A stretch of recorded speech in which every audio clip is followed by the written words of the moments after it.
Greetings and once again welcome into Recruiting Hot Topics, week 3 of the high school football season. I'm Zach Klein, sports director over at WSB Channel 2, joined as always by the recruiting guru for the Atlanta Journal-Constitution, Mr. Michael Carvel. MC, let's get right after it. Tonight's game featuring Treyvon Paulk, the running back from Milton High School. He is already committed to Tennessee. What can you tell us about Treyvon's game?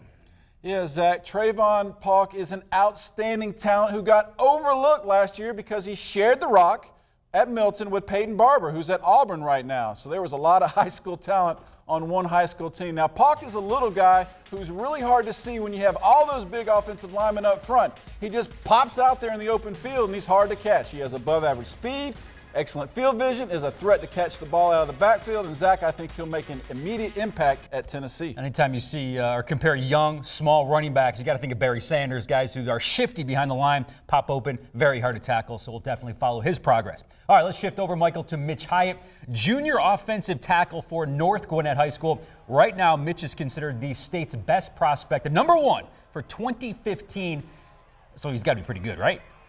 He is, Zach, and it's still early when you talk about rankings for next year, but Mitch Hyatt has looked good so far this year. Last year, of course, Mitch got on the recruiting radar after a solid performance against Robert Kimdichie, and then last week he looked really good against Lorenzo Carter, who's the state's number 1 prospect for this year. Now, I do want to say this. Hyatt did not dominate Carter or Kimdichie, but he did play very well, and I think that says a lot considering the caliber of those two players. Yeah, Zach. those two guys are a beast to say the least. Mitch Hyatt recently named his top 5 schools, Georgia, Clemson, South Carolina, Auburn, and Louisville. Again, it's still a ways away, but who's got the top spot, the lead right now, MC? Yeah, Zach, after talking to a lot of people at North Gwinnett last week, I think Mitch Hyatt is just about a lock to sign with Clemson.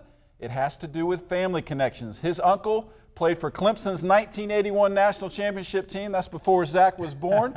And everybody feels like Mitch will carry on the family tradition at Clemson. Now, other colleges, they'll continue to recruit Mitch, mainly out of due diligence, but that one is over, in my opinion. All right, one final note before we get out of here. At the Norcross game last week, we also got to see a little bit of tailback of Myles Autry, still recovering from major knee surgery. What's the latest with his recruiting situation? Zach, I think many colleges want to evaluate his senior film and see about that knee. I say Myles is about a month from being full speed, a month away. And I mean, there's no doubt about it. When Myles Autry is healthy, he is one of the state's most explosive playmakers. He's just not there yet. And as far as colleges, Zach, I think Georgia Tech has inside position because his brother plays there. More inside connections with the family, one at Clemson, one at Georgia Tech. As always, Michael Carvel from the AJC. We appreciate your time.